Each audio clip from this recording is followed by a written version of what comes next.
did something out of the ordinary and bought a car not on Copart. Yeah, she's still wrecked, but we're gonna see if we can get it fixed. Doesn't look too bad. And the goal with this is to see how cheap we can fix it and how long we can drive it. That's the idea. Usually doesn't go that way. I usually end up selling them. But this is a 2006 Nissan Sentra. It's automatic, only has 140,000 miles. Has a clean title, and I bought it from some people like half a mile down the road. It's got good tires on it, almost new tires. Interior's pretty clean.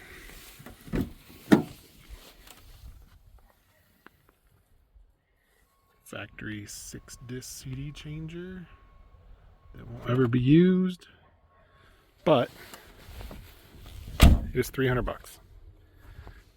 And I thought I could easily find parts for this at the iPole or the junkyard around here. Turns out they do not have this body style Sentra. So we're gonna not buy any parts unless absolutely necessary, which one will be a headlight for sure. But we're gonna try to plastic weld everything we can, replace that headlight, straighten the hood, pull a core support, pull all the supports. Like I said, we're gonna see how cheap we can do it. But this is the start. I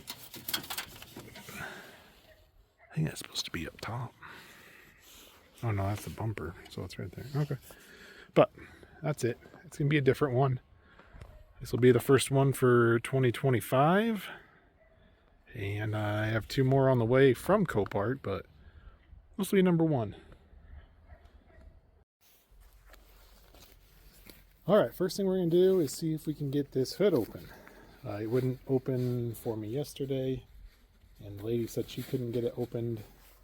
So I'm thinking the radiator's broke. There's a high probability of that, but we need to get this open to find out. It's jammed pretty tight. I might have to get a car over to pull this out.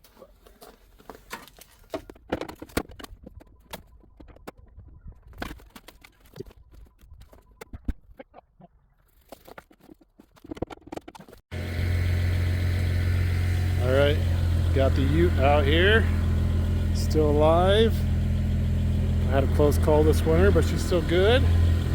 Let's see if we can get this pulled real quick. Okay, we got the ute set up as the anchor. I'm going to try to crank down on this guy over here. And if I can't do it, then we'll put her in reverse and have a good time.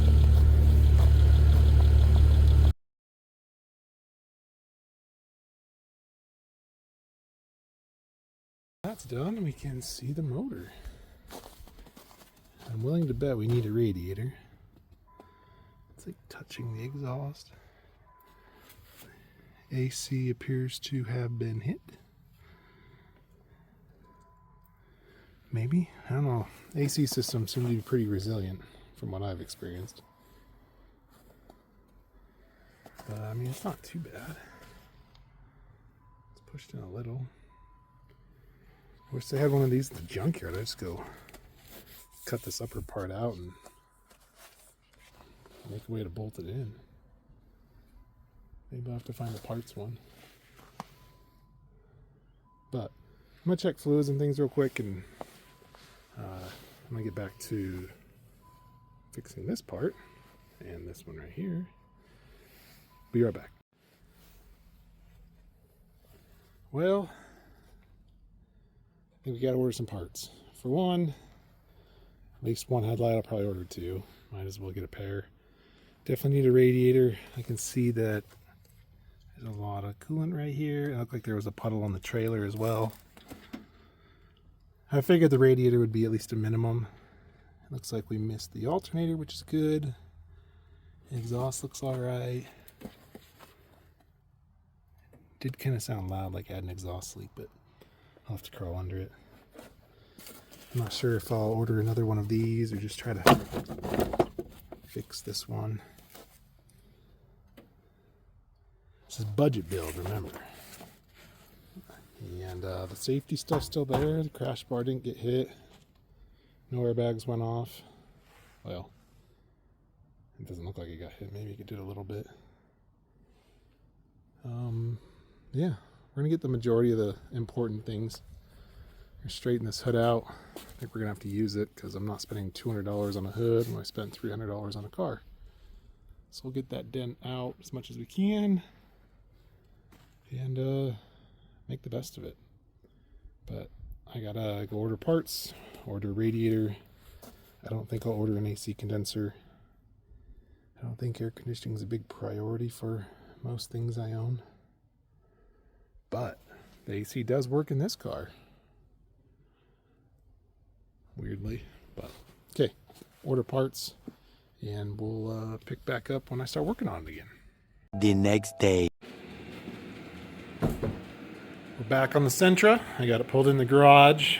I ordered a pair of headlights. I decided to replace both. That one's not worth fixing. And I got a radiator. So today we are going to unbolt this radiator, pull it out. Look at all that room in there. They really don't make them like they used to. Super easy. Got 2 10s there, 2 10s over there. And we may have to unbolt the fan, and if so, it's one there, one there. Pull the whole thing out, move the fans over to this one, put it back in. Easy as that. Fill her up. The lights, that one will be a struggle because we're going to have to massage that a little bit and make sure that this doesn't hit it because this is still bent right here. Not sure how to straighten that at the moment, but we'll cross that bridge when we get there. As for now, we're going to start it on removing that radiator.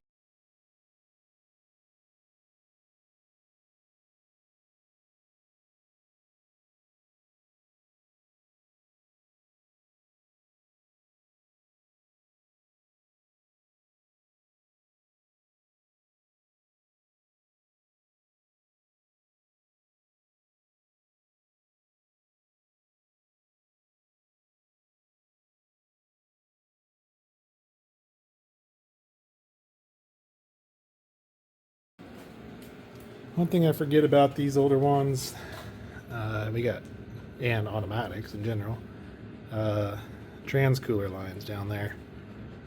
Forgot I had those. And one of them was hooked into the fan, that's why it wouldn't come out. But, should be able to undo that guy, those two, and I'll get some vice grips so we don't lose trans fluid. I'm trying to keep this budget.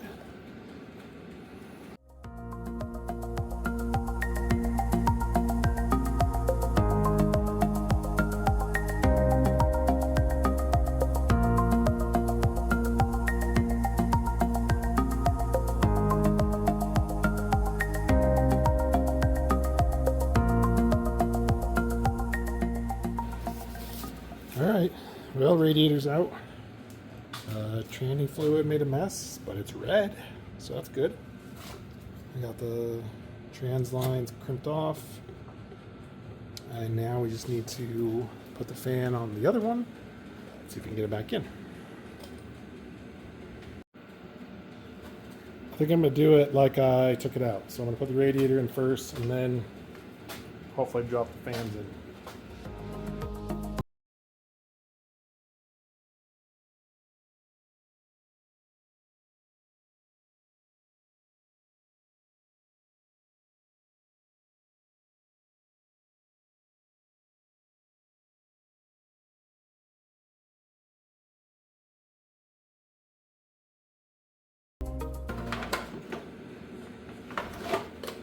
Dang fans broke.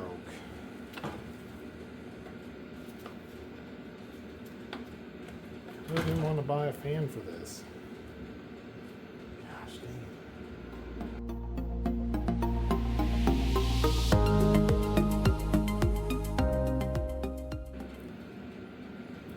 Well, I don't think I can use the Forester fan. The other fan's broke. I found a new one on eBay for $30-something. We'll see if it comes or not. That seems too cheap. But that might be it for this episode of fixing this. I could probably button it up put the mounts in, and then I'll get to work on the headlights, but that'll be it for the radiator for now. Well, I bit the bullet and ordered what eBay said was new fans, because this is the fan shroud. That one's broke, but this is the big one that's broke, and so the fan doesn't sit square in there.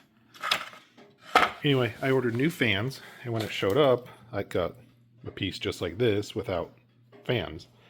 Except the piece I ordered, both of them were this size, where as you can tell, this side wouldn't bolt in.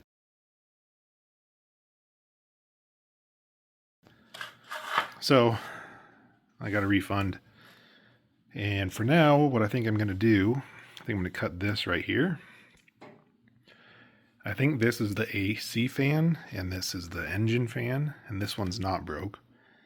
So I think I'm going to put the fan back in this, or cut this, fan in this, and then put this back in, and then run that as is, since, I mean, we're in the middle of winter. Won't need that for a minute. And in the meantime, either order a new fan or make that usable. I don't know. Either way, we need a fan, and that's the important one, because if I understand it right, that one's only got 2 wires. And that's the AC one. And the engine fan has 4, which makes it, I think, variable speed. Well, hopefully you understand that right, because that's what I'm going to do. So, I'm going to get to cutting and turn this back on. It's going to be loud. So, cut this, fan back in, and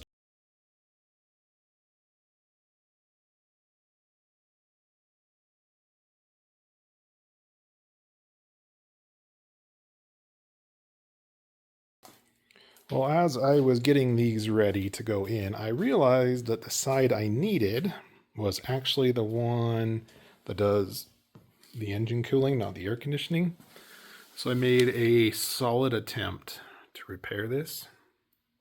So we're going to give it a go and see if it works. And of course, this is after I cut it. Funny enough, it makes it a lot easier to install. So I have the air conditioning one in already, and I should be able to just drop the engine cooling one in and then plug it in and see if it implodes and takes out the radiator, and cost me a lot more money, but we're going to risk it. Oh my goodness. So put the fan on it, throw it back in, and then start it and see if it'll get up to temperature, and the fan kicks on and doesn't fly off. But it's going to take 2 hands to do this, so. Oh, there we go. Maybe. We'll get it in.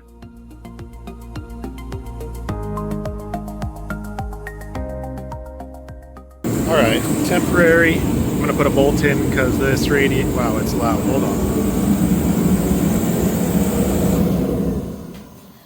Got to keep it warm. All right, temporary, because the original ones that came on the radiator were a kind of like a grabber and just went through plastic. And this new radiator wants a capture nut and a bolt, and I don't have one of those currently or very quickly.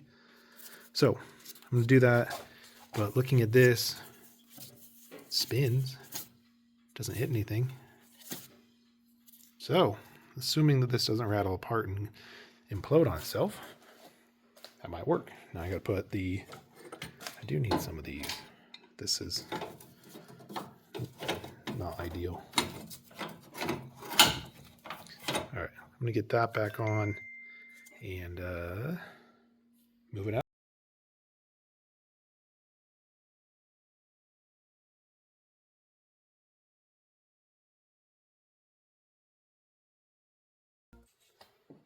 And just like that, it's ugly, the hood's bent, but we're going to see if it drives. So, as for now, she's done until I finish the bumper, which is going to be a bunch of plastic welds and then snapping it back on and making sure the fog lights work, and maybe adding some other ones I have laying around. Got plenty of crap to put on it. Might lift it. Might just drive it. We'll see. But that's it for now. She's back together. We're going to go drive it.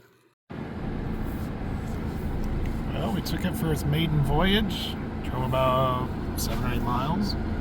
And for some reason, it actually won't warm up very much. It kept dropping in temperature. So I'm not sure if the thermostat is stuck open. But it looks easy enough to get to. We can just replace it real quick. But no check engine lights. Cruise control works. I'd call it a win. Well, on the test drive, I think I told you, sorry, it's cold as crap in here. It wouldn't warm up, so I went and grabbed a thermostat. This thermostat housing is right here on the driver's side. Looks like it's 1, 2, yep, 3 10mm bolts, and it looks like it's kind of been leaking. I don't know if that's related to this or just in general. But we're going to pop that off, pop this new one in, and take it for another drive and see if it'll actually warm up. As I drove it, the temperature dropped, like below the line for C. It got chilly. So, let's get started on this guy.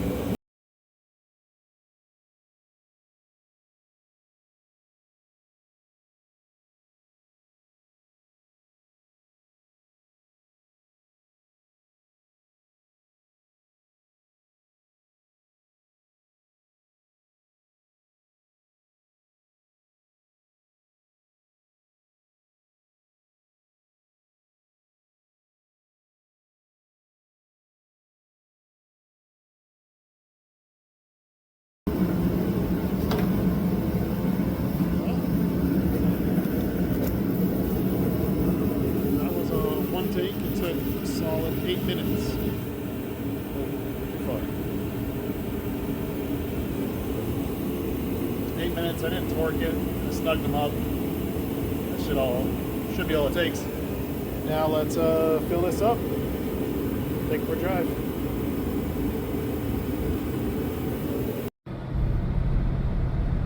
Well, it's dark now, but look at that. We have heat. And it's not below the C, which is what we needed. So it was indeed a stuck open thermostat where it wasn't allowing the engine to warm up fully, and then because it's so cold out there, I think right now it's 17, that the car would just get cold when you drove it. But I think that's a win. I'm driving it right now. I'm going to take it around the big block, as I call it. It's like a 5-mile loop. I'm going to go up to 50, 60 miles an hour. Make sure everything's good, but as of now, it runs and drives great. All the gauges work, cruise works. It's going to be a nice little cheap car for somebody. I don't think I'm going to need it, seeing as how I want another car today. But that's another video. I think that's it. Wrap it up. Thanks for watching. Maybe we'll post on the screen what we've spent on it so far. I think we're under $500. Still clean title. But again, thanks for watching. Stay tuned for some more content.